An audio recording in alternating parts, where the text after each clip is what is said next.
All right, fam, buckle in. Tonight's episode is one of those ones, the kind that might sting a little, but I promise you, it's the good kind of sting, like peroxide on an old wound.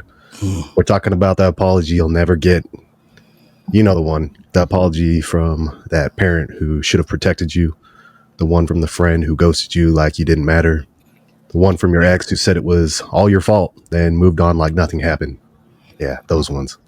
So tonight, we're not waiting around anymore. We're going to talk about what it means to walk away without closure, how to stop begging for understanding from people who couldn't even meet you halfway, how to validate your own story, because peace isn't about getting the apology. What it's really about is finally deciding you're worthy of moving on regardless. You know, there was a time in my life years ago when I would wake up and I'd check my phone and reread an old text message from someone who hurt me deep, right? And every day I thought maybe today's the day they'll finally say, I'm sorry, right? And I was really seeking for that, really searching for that. And I didn't know then why. I remember one day specifically, it was my birthday, and I thought for sure they'll reach out today. No chance they don't. And nothing, not a text, not a call, just silence. Wow. And you know what? That silence was actually louder than any apology they could have ever given. Because what I was actually waiting for and what I didn't understand then wasn't their words. I was waiting to feel like I actually mattered. You know what I mean? Yeah. And that's what really hit me. Is it wasn't even about them. It's about what is going on up in here. Yes. And that battle that we fight constantly, and just insert here whatever subject that is, right? There's that constant battle up here, and it's like, what validation was I looking from them in the first place? Did I really need it? And the answer is no. What's that look like for you fellas? I'm not going to call out any directly just because I'm not putting anybody out there, but there was a situation where a good friend of mine, we were supposed to be, I mean, I could even, we've reconciled since then, so it's okay. But he was originally supposed to be standing up in my wedding, and that didn't happen because of religious beliefs, and then that's fine. Now I've understood it. Now it was more of a gut punch when it happened because I was more anticipating the having him stand and the parties and all that other stuff that doesn't really mean much now. But Right. for the longest time, I kept waiting for some sort of resolution, and it just never really came. And just holding on to that for no reason, that validation or whatever I was looking for, that imaginary thing we made up in our head, like you kind of said, where it's like, we don't really need to be thinking these things, but we just somehow need it for ourselves, maybe. I don't know. I never really came to that full conclusion about it. This is the one time, though, that I'll say that a resolution did come of it. But the time before that happened was just waiting, just feeling kind of empty. Like, why did this happen? Why did we have that fallout over something so minuscule? So, I mean, it did come over time. We did forgive each other, and we still kind of moved on. We still talk here and there, but Yeah. it's different since then, though. It's just like, why did it even have to come to that? But it's still that weight beforehand was just, felt like you're empty. It doesn't need to be that way. Things happen for a reason, whether we want them to or not, and we don't need to seek that validation for ourselves or from anybody else. To be fair, we just need to find a peace with it. And that I feel is probably the biggest takeaway from this whole thing, is just finding that peace to just be able to kind of accept it. Yeah, that's powerful. Yeah. That's powerful.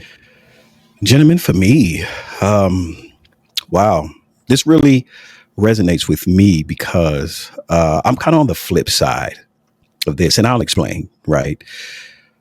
Oh, gosh. It's February 9th. I get a call, right? This was a couple of years back.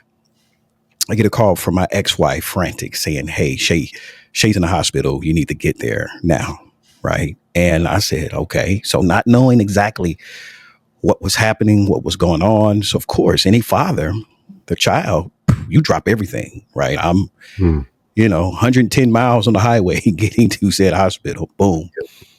I get up to the floor and I walk in and I see my baby girl lying there with tubes, right, bleeding from different places on this machine. And it breaks my heart. And I go in and I grab her hand and I'm rubbing her face and moving her hair out of the way. And the initial shock set in. And for me, from being a warrior, of protecting people, of being there, and you say, baby, I'm sorry, and you want to hear the words, Daddy, it's okay, I forgive you, and they don't come. And that bothered me for years, from not hearing her voice saying, it's okay, Dad. And the choice that we had to make when the doctors came and said, hey, this is all we can do. And that was probably one of the hardest things that I had to go through in my life and face. One, to make that decision. Two, seeing someone that you raise lying there. And, as people, when you make a mistake and it's not out of, it's not out of you trying to hurt somebody, and you say, hey, I'm sorry, baby, or if I said to you guys, hey, guys, I apologize, I'm sorry, right? The next thing you hear is, hey, man, it's cool, don't worry about it. It's well. But to not, when you don't hear that voice, how do you push past that? How do you keep going? How do you focus? How do you get back up from that? It was hard. But my takeaway from that was I'll start to live on purpose for my baby girl. That's why I became a powerful speaker. That's part of the reason why I'm pushing hard every day, because sometimes I had to realize in my life, you won't get a sorry. You won't hear it's okay. You won't get those moments in life. And you have to absolutely dig deep within your soul and find ways to keep pushing forward. And I tell stories. If I can reach one person, if my words can reach you, that's why I do it. Oh, that's beautiful. Yeah. It was hard, man. Yeah. There was a quote that I'd said when we were in one of your streams. You've always wanted to have them be with you. You wanted to be there for the rest of their life. Yes. But now they'll just still be there, though, for the rest of your life, no matter what. Yeah. Cam, thank you for saying that, man. I appreciate that, man. So it's a constant reminder, right, of how powerful you can be when you're hit with a hard situation in life, right? It's all about how do you respond? How do you move past this? And I'm learning each day that through that struggle, I was way more powerful than I thought, right? 100%. And man, I live to tell that story of my baby girl. And I find moments that I'm thankful that I could love her. I'm thankful that I could show her how a father is supposed to hold their children, right? And I have to pull from those moments and things. But yeah, not hearing, Daddy, it's okay. It's probably one of the hardest things that I had to face in my life. And I'm still here. I'm still pushing forward. Yes, sir. And I love you guys, man. This is a hard one for me, but that's why I said I'm on the flip side of it, because I've been in relationships. I've been with people, and they, and you don't get closure. You don't get the, well, why? We want to know the why sometimes. Sometimes you will not get a why in certain situations, and it will make you stronger. It will, right? You may not see it, right, as you're going through it, but it can. Yeah. Yeah, Brian, I think I can speak for both Camp and I on this, and correct me if I'm wrong, Camp, but we love you too. And man, that one touched me. So I can't tell you how much you mean to me, and I appreciate that. The love that you've brought into my life. Yeah. Much respect, brother. Much love, man. Always. tomorrow, I wasn't planning on sharing this, but tomorrow marks the 6th year of my oldest sister passing away from a drug overdose.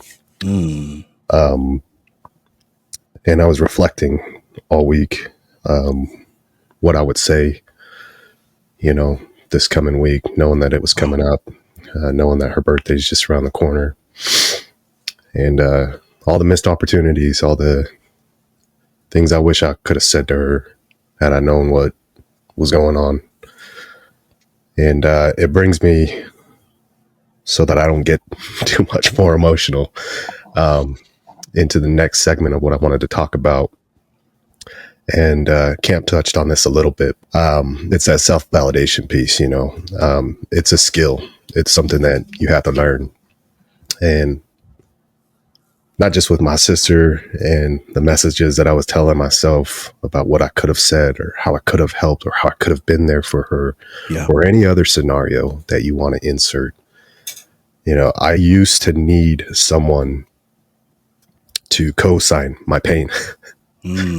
If I was hurt, I needed someone to say, yeah, that was wrong. Right. One time after a messy fallout with someone close, I called everyone I knew, trying to explain the situation, hoping they'd validate what I was feeling, not knowing that I didn't need their validation. Right. And one of my boys said something I'll never forget. He said, bro, if you need us all to believe you, to believe yourself, maybe you don't fully believe yourself yet. That's true. That one stung. Yeah. But he was right. Yeah. He was right. And so I still struggle with this, but that day I stopped a lot of things. I stopped looking for confirmation. I started writing my feelings down. I became a writer, much like I've shared with you guys in the past.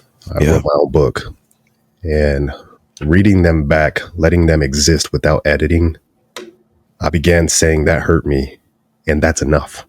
I don't need their permission to feel it. Wow. And that changed everything for me. Wow. So on that topic of self-validation, what's that look like for you? Got you, man. So for me, validation, man.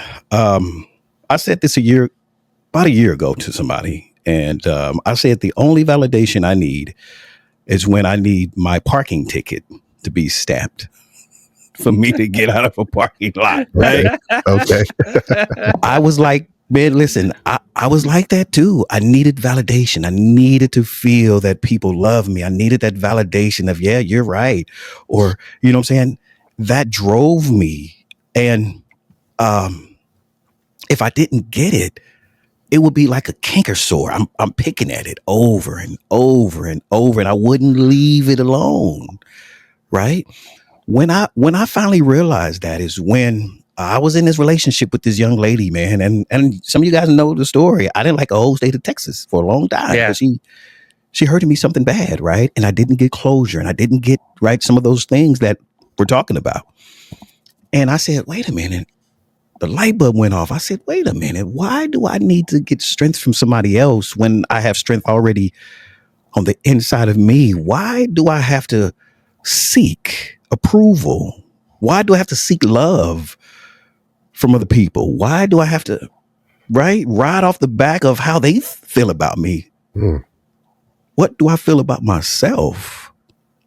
When that came on, when that light bulb hit, because y'all, this is the second time she crushed me. First time was we just came out of high school, we young and in love, and boom, I just want to be friends. What are you talking about? You know how it is when your nose burns and you're trying to hold back the tears, and you still trying to be strong. And yes, Cap, that right there, right? She smashed me then. I lost a lot of stuff, man. So then she comes back around. Boom. I drive all these miles to Texas, hang out, spend all my presidents, right? My greenbacks. And she did me like this again. I said, okay, enough is enough. That's when the light bulb came on for me. And now I don't seek validation from people. I don't seek validation from situations. I don't seek, my validation is what I think about myself. And like I said before, if I need anything validated, I'm at a mall. Hey, can you validate this so I can get out and go home? That's the only validation I need from here on out, man. Great, powerful question though. But that's me, man. That's life. And I've been like that now for a couple of years now. Okay. Yeah. I think going back on it now that I put a little more thought into it, it's not the fact that I even intentionally seek for validation. I think that's probably why I couldn't relate to it, because I don't normally seek external. I do so much internal beliefs, thoughts. Everything's been so I can do this myself, and no matter what other people say, I'm still going to try. But I never really even accepted outward, validation. Wow. Because people say thank you, or we appreciate you, and I still just kind of feel weird. I don't know why. Maybe that's just me. Maybe too humble. I don't know how to explain it, but that's just kind of, I don't know. Maybe I'm a little broken that way, but I think that just never really sought a whole lot of outward validation. Yeah. I love that. That's strong, man. Yeah. Something this brings up for me, maybe going into the next segment, is a lot of the time, depending on whatever side of the spectrum you're on this, right? Camp shared a different side of that perhaps a lot of people are adopting that mentality, Sure. right? I love that. It's very valid. It's very valid. But what goes along with this is bitterness, right? Bitterness is really heavy, and we have to learn how to let it go. I held on to bitterness like it was a trophy, y'all. I did. Yeah. I wore it like it was armor. Like, you can't hurt me. Not again, because I already hate you. Yes. You know what I mean? Absolutely. Like that kind of bitterness. Like, you suck already to me, so piss off. Right. Right. But I know now that bitterness didn't protect me. It buried me, actually. And I remember sitting in traffic one day after my divorce, thinking about how she betrayed me and all the things, all the woe is me comments that you can think about. That's what was going on in my head. And I remember I was just gripping my wheel so tight that my knuckles started to go numb and my hands just felt like they were locked. Right. Wow. I didn't even realize that my hand was cramping and my jaw was clenched. I was mad, y'all. Yeah. Like, pissed. Yeah. In the middle of traffic, and she ain't even there. And she wasn't directly hurting me at the moment. Wow. But I was so bitter.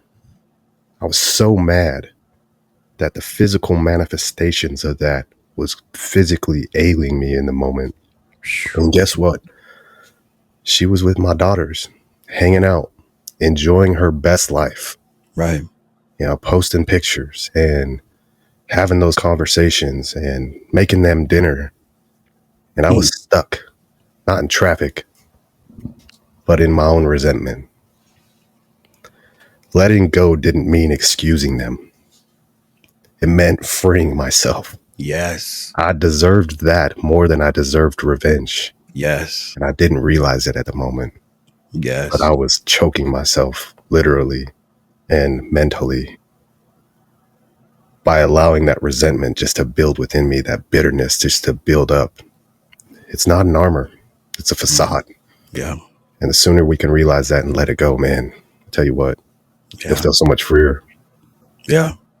And that's powerful, man. I look at my life whenever I've gone through something like that, being angry, being upset and mad. I call it like the time travel theory, right? I may have said this before, but if I use my father for an example of the abandonment, him not being there, right? As I grow up, I can still be angry and mad at him. And my worst memory is when I was probably 8 years old, waiting for him to come pick me up. My mom said, "Hey, he's coming." And we had the front door open, screen door closed. He never showed up. Sun up to sundown. I'm sitting there waiting, right? And I vowed that day I would never do my children like this. But if I held on to that animosity, the pain, while time travel back to that little 8-year-old kid, every time I came around his presence or I thought about him, I don't like to be controlled that way. I don't like people to push my buttons. So I had to learn how to let certain things go and radical acceptance of where I am, realizing it. Man, I can't change it. I have to accept it. And if I focus on, what he had done to me, chances are I'm going to become that to my children because I'm fighting so hard not to do it that slowly you become that. Man, that's so true. So the time travel thing for me, like I don't want to be right. Ex-wife, girlfriend, whoever it was, I don't want to time travel back to that. So I learned to let go. Right. And bro, you said something so powerful. It's freeing for you. Mm-hmm.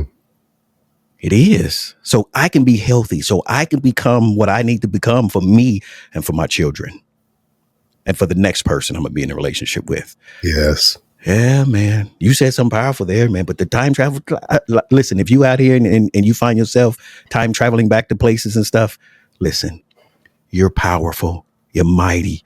You're strong. You are worth moving forward for you. Know that. Yes. Realize that and believe that.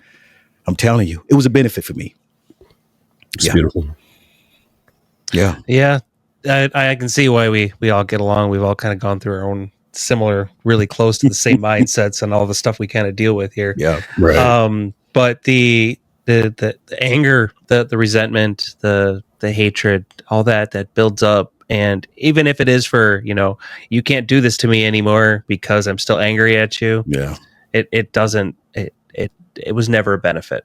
Mm-hmm. Once I realized to go, okay, yes, I'm angry in this moment, but I'm going to take some breaths. I'm going to breathe through this. Maybe in a few days I might go and revisit it if I still have to talk to that person, but I'm going to leave it alone for now. I'm going to walk away. I'm going to allow this to not fester and take over what's going on with my current life. And just to being able to free yourself of that it's life-changing. Being able to accept that you shouldn't hold on to those things, no matter the situation. It could be the worst thing in the world, or maybe at that time you may think it's the worst thing worst thing in the world, but it's not. It's never that bad. It really isn't. And to hold on to it is of no benefit. So just that step back, see the bigger view of it, take your breaths, and revisit it if you have to, but with a clearer head, and that way you can just kind of move forward. Yeah. Can I add something to this? Yeah. So what about the physical aspect that it does to us, right? The sicknesses of holding on to those things, right? Like I know for me, man, stress and anxiety, I'm telling you, man, if we hold on to those things, you will start to see things physically, right? I start getting migraines because of it. Really? Yeah. I notice it right off the bat because my teeth start clenching and it starts carrying right up to my head. Wow. And it's almost immediate. I notice right when it's happening, and I'm like, okay, there's something I'm doing, something that somebody's, triggering. We're gonna breathe. We're gonna sit back and let this settle. Otherwise, it's just gonna get worse. Yeah. Yeah, it's so true, Brian. I back to that story about my ex-wife and driving home from work and the clenched everything, fist, jaw. That's my anxiety speaking. Out loud and physically. Yeah. And what I used to do was I numbed that out because I was so heated. I was so upset and reckless inside. Yeah. My brain was like popcorn. It was just everywhere, right? Yep. And I didn't know what to do with all the messages. I didn't know what to do with all the feelings, all the emotions. And so my heart would start coming out of my chest. And I would start freaking out on the freeway, like, wow, where's the nearest hospital? Do I have my medication here in the car? How am I going to breathe through this? There's traffic, right? All these different things. Is there a way off this freeway? What if I'm stuck? And like all these things start going through my head, right? And this is the ailment part of that. And what made it worse is when I got home, I would drink it all away. I would drink it all away, and that was my way of numbing it, just to get rid of it, just to say, I don't want to feel this anymore. And it became a coping mechanism for me. It became a way of hiding those facade masks that we wear all the time to pretend like everything's okay. You know what I mean? But inside, I was dying. Inside, literally, my body was deteriorating, and the alcohol didn't make it any better. Right. Alcohol just made it worse because I would wake up and I'd get shakes and I'd get migraines and I'd be puking and out of both ends. It was just bad. Yeah. Right. And it wasn't until I realized all these things and how to fix it and meeting my wife, Samaya, and having her, really just take me down this healing journey that I really started to self-correct all those things and really fine-tune, like, what does this life mean to me? What do I want out of it? Yeah. And just to double down on that, I kind of want to go into the next segment on this, but what it really brings up for me, y'all, is how to forgive when that other person isn't sorry. Mm. You know what I mean? Because one of the hardest lessons I ever learned was actually similar to your story. Like Camp was saying, right? Our stories are so similar. Yeah. But mine was with my dad too, right? And lessons I've ever learned was forgiving him when he never owned his part. Mm. You know, this person had left a crater in my life at the age of 3. Yeah. And then just moved on like it didn't happen. Yeah. And I wanted to scream. How can you pretend nothing happened? But the truth is some people have to pretend. Because if they admitted it, they'd have to face themselves. Yep. And you know what? Maybe they're not ready for that. Yep. And so I sat with my anger.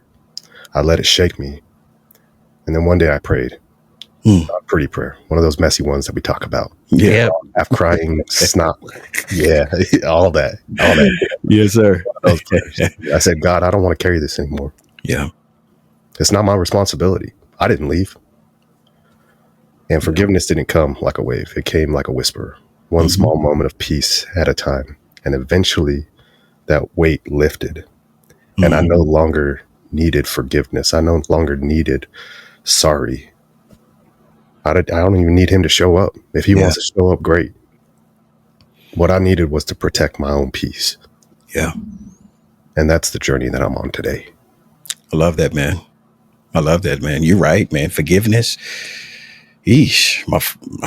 It goes back to my father lying in that hospital bed. And I remember he was someone in a coma, right? He had cancer, right? Real bad. And he was in a coma. And everybody was around him and, holding his hand and everything, and no movement or anything. And everyone left out. And it was pressed upon my heart to tell my father this. I said, Dad, I have always loved you. And I always will. But saying those words was a release for me. And it was and I feel it was a release for him. When I said that, 5 minutes later, he started to cry. Now, this is with no movement, no signs of, doctors come. He started to cry. 10 minutes after that, he passed on. He transitioned. It was his release. It was his release. And I say this sometimes, that sometimes we have to go back and save the lives of people that necessarily wouldn't save us. And that was that moment for me. Me saying, Dad, I always love you, always will, was releasing everything that he didn't do or he did do to me to save his own soul.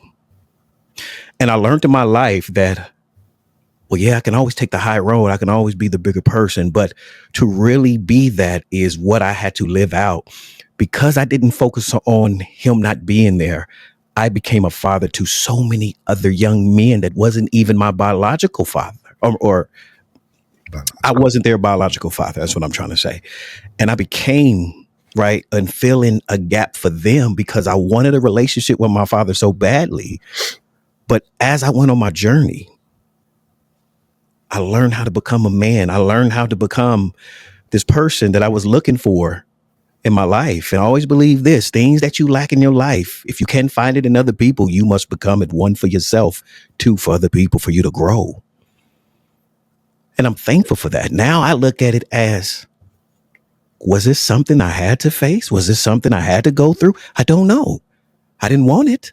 But was this something that to make me a better version of myself down the line on my journey? Is this something that I had to go through that other young men can say, man, you have a lot of wisdom. I want to sit up. I'm serious. There's several people that come to me and say, hey, I need some advice. Okay, let's talk. And I'm able to give them that fatherly advice, would I have sought out that to become that for other people if my father wasn't there for me? These are so many questions and things that I think about in my mind daily, but I had to forgive him. I had to let go.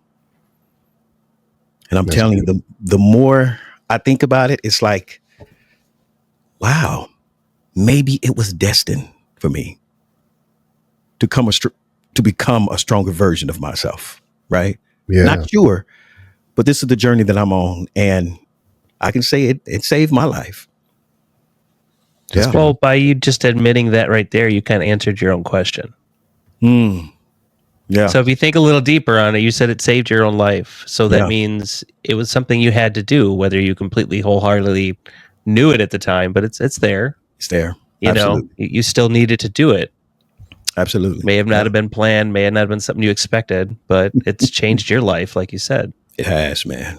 It has. So, and mine just kind of circles back to my first story there about my friend that I reached out and, forgave him, got the same forgiveness back.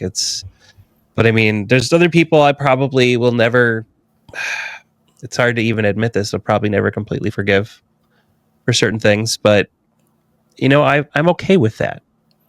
I've come to peace with that. It's not something I'm going to hang over their head nor hang over or hold it in my own, it's a problem. Yeah. There's some times where that just has to happen. It's not a easy decision, but it comes from, just from holding your own peace. What is really going to benefit to try to reach out to somebody that you're going to get either one, no reaction from, or two, it could be just make things worse. So, I mean, I don't mean to be sounding the devil's advocate here, but that's true. There's just situations where it just has to happen that way. Yeah. It's not an easy thing to come to and fully admit, but I know there's situations that I've had to deal with that are like that. They're just going to be left the way they are. Yep. And being able to be mature enough to make that decision, but not be angry at them or at yourself for making that decision. Yeah. Right. I still think that's finding peace, though. It is. Mm-hmm. Right. Yeah. So now I applaud you for that, because there are some situations out there where it's like, hey, nah, I'm over here, you over there. Mm-hmm. That's peace. That is. Yeah. So I get it. No, I totally understand what you're saying, Cap. I love it. It has to be that way. It does. Yeah. Yeah, I did this once. I sat down and I wrote a letter, not to just a particular person, but I guess to everybody who hurt me deeply. And I didn't do it to mail it, right? Yeah. It was just to get it out. It was kind of like a therapy session. Maybe if you've been to therapy, you're familiar with something like this. Mm-hmm. Yeah. I wrote everything down: the pain, the betrayal, the nights I cried, the days I left, feeling just empty. Yeah. The days I felt like a fool, the things I wished I'd said, the strength I've found since. And then I folded it up and I took it outside and I burned it. And as it turned to ash, I swear something shifted inside of me. And it wasn't magic. But it was what you two gentlemen had already mentioned. It was that release. Yeah. That release with your father crying, right? Yeah. That release that you mentioned, Camp. It was that release that I needed internally within myself. That's what healing looks like sometimes. Yeah. Speaking what was unsaid so it stops screaming in your body. Because it's those voices in your head that are constantly nagging and coming at you at all different lengths and ways. Facts, bro. That'll really get you. Facts, bro. Well, that's like there's a technique that I was taught a while ago during a couple of the different sessions I'd been to as well through therapy, and just taking that thought in your mind, and if it's better for you to write it down, you can, and do it like you did your method where you actually literally just made it disintegrate. You can take the thought and just lock it in a little box. Take that box and just imaginarily throw it away. Yeah. That release still feels just about the same. It's just a little more physical, a little more involved when you actually get it down on pen and paper. And I totally get you there because I've had to use that method a few times. Just things I couldn't understand, I couldn't deal with. And I'm like, you know what? Okay. Nope, I'm going to wrap it a couple more times with some chains. Oh, put a lock on it. Okay. And we're just going to throw it away. All right. And like I breathed in a couple more times after that. And I was like, that actually changes. You feel a difference. It sounds so cliche. It sounds so, whatever, but it's a very helpful technique. Yeah. Wow. Gentlemen, I want to pose a question to you guys, or maybe a challenge, right? If that's okay. So I'm thinking this, right? I want to take these ideas and make it visible to the viewers, right? The people that follow us. Maybe title it a balloon party, release party. Hear me out. Take a balloon, write a word on it that, anxiety, fear, doubt. Each one of us grab one, pop it, talk about it, the story that symbolizes us getting rid of some of these things that plague us, that ails us, right? I think it'd be something powerful on our platforms if we come together, right, and show something like that. I mean, I would love that. I think it'd be something that's visual for people and maybe get people involved, right? Yeah, I don't know. Them join like during a battle or something like that when we're all three on, and prompt the community to join in if they want to. Absolutely, man. Because like you said, man, like when you said that ashes was right going away, or even you, Cam, getting something in your mind and doing away with it, man. If we can combine this together for our community, I love that. I think it'd be helpful. Well, since we're sorry, I didn't mean to interrupt there. Since we're throwing the idea out, how about we just leave it up to the chat if they like, not the chat, sorry, the comment section. Sure. If they like to do something like this. We are on other platforms, so I mean, just let us know if you don't know people in the comments. We'll let you know where we are, and definitely we'll plan something like this. Yeah, I think we can do that, right, Camp? We can post our different platforms as a top comment or put it in the notes section. Yep, definitely. Yeah, so you can find us there. Yeah, leave us a comment below, and if we get enough responses, I think it would be fun. Regardless, I think it would be fun. Yeah. I just had a thought. It just hit me. Just wanted to put that out there. I don't want to forget it. Yeah, for sure. Yeah, no, it's a good idea. Definitely, it's something that we can run with. Who knows where it could end up? Yeah. Doubling back on some of these topics, when closure comes from within is what I'm kind of getting at with this next segment. There was a moment months after all the dust had settled from my divorce. I'd already been in a relationship, and now I'm getting in this new one with Samaya, my current wife. And I was sitting on my porch, right, and I'm sipping on this beautiful cup of coffee. I'm just enjoying the sunrise. I hear the birds, and I hear the little kids running around in the neighborhood. I can hear the leaves, just filling through the neighborhood. And I remember this just silent moment of peace where I hadn't even been thinking about my ex and all the things that I had been thinking about, and just allowing to mull in my head all the toxic thoughts, all the things that were just killing me inside. I wasn't thinking about them at all. I hadn't thought about them in weeks. Wow. And not in a bitter way, not in a sad way, just hadn't thought about them at all. And that's when I knew that I was actually healing. When I finally just had that moment to myself to reflect and just realize this is what peace is. It was within me all along. Closure didn't come from their words. It came from mine. Yeah. It came from those quiet mornings, from the therapy sessions, from the long weeks of working through all the issues, through walking through deep breaths. It came from choosing peace, like Camp said earlier, every time the pain came knocking. Closure, I realized, isn't always loud. Sometimes it's just the absence of pain in a space where pain used to live. Yeah. And I just wanted to share that moment because I think it kind of just doubles down on this idea of just letting those things go, whether it's Camp's way, whether it's what my therapy or my therapist rather, instilled in me with this idea of writing stuff down and watching it burn and literally turn to ashes and just disappear. Wow. That moment of just closure and silence, just sitting on my porch and coming to that recollection that I'm all I need right now. Yeah. Yeah. Yeah. Man, I love that, man. That is, you said it, bro. That's healing, right? Yeah. Those moments that you reflect is so beautiful in those moments, man. All that we do to better ourselves, our mindsets, our souls, our spirit is to love thyself. Yeah. That's what it is. I love it when you say that. Yeah. To love thyself. And the more you find a multiplicity of ways to love thyself, the healthier you become. Yeah. On this earth. And you become healthier for other people when you truly love thyself. That's what I learned in my journey. I love that. That's why I let go. That's why I forgive. Because I need to love thyself.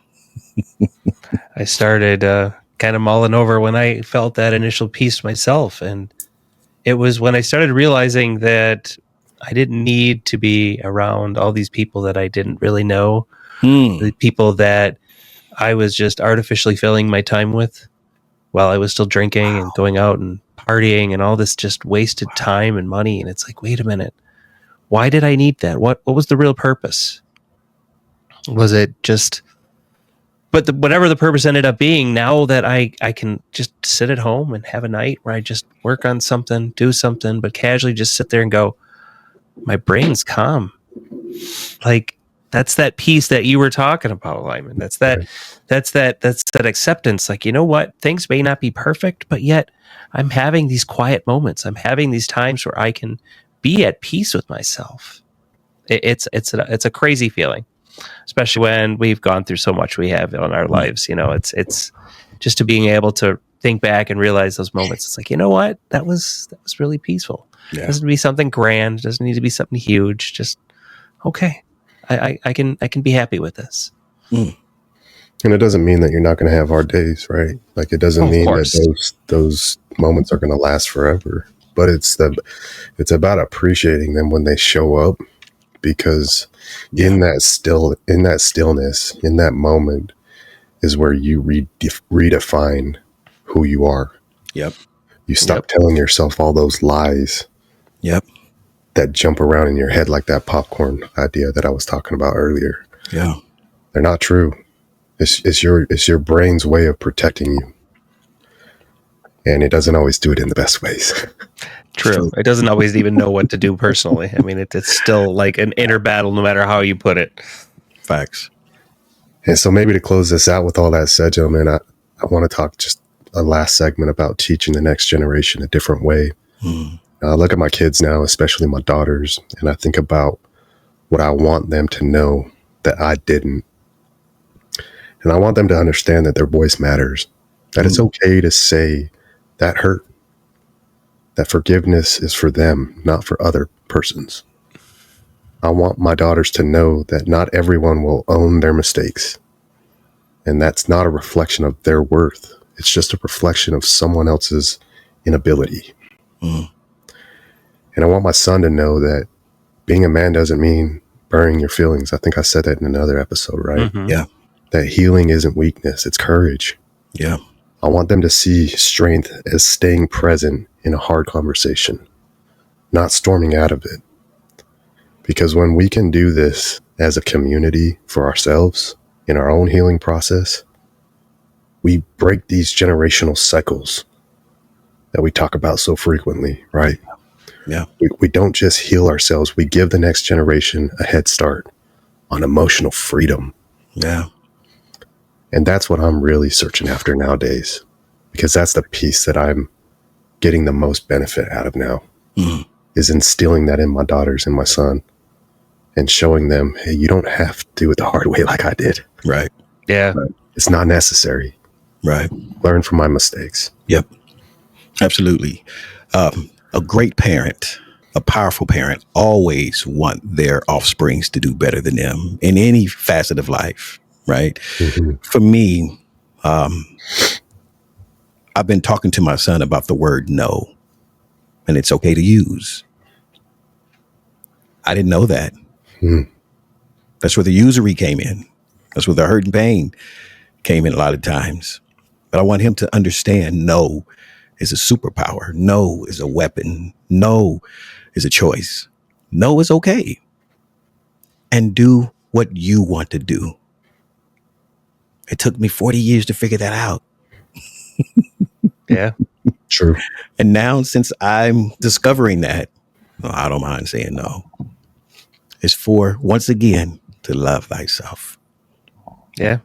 And once my son understands that, I'm talking to him about it every day. Son, you don't have to. You can say no. It's all right. I want him to learn that. The faster he can learn that in life, you will lessen some of the ambiguities and some of the struggles and hardships that we go through sometimes, right? Some is purpose, some is necessary, but a lot of stuff that I went through in time, I didn't know how to say no. And I felt like I was just pulled like on a ripcord. Just, yep. Right. So if at anything, I want my son to understand that. That's beautiful, Gihso. Yeah. Just thinking about that myself. And I mean, I would have to say the biggest thing I'd want them to understand and to learn from me is just to be themselves. Don't fight so hard to be conforming. Don't argue so much about the silly little things. Just let life be sometimes. It's good. okay. Just enjoy it. Granted, they're going to be going through harder things than we can correctly describe to them at certain ages, but sure, we just do our best and just try to get them to understand the basics, and that's what really needs to be there so that we can again help them going into the next generations. Yeah, that's beautiful. Yeah, I love it. I love it all. Soulful fam, look, some people will never say I'm sorry, not because you weren't worth it, but because they couldn't. They weren't ready. They didn't know how, or they just didn't care enough. But none of that changes your truth. You were hurt, you survived, and now you get to heal without waiting for their permission. This week, my challenge to you is write your letter. Say what needs to be said. Cry it out. Laugh it off. If we end up doing the Gihso thing, I'm all for that. But afterward, whatever choice you decide to go with, move forward. Lighter, freer, and no longer haunted by silence. I love y'all. This one's for the ones who are finally choosing themselves. And I hope to see you on the other end. Get after it, fam. That's right. Much love.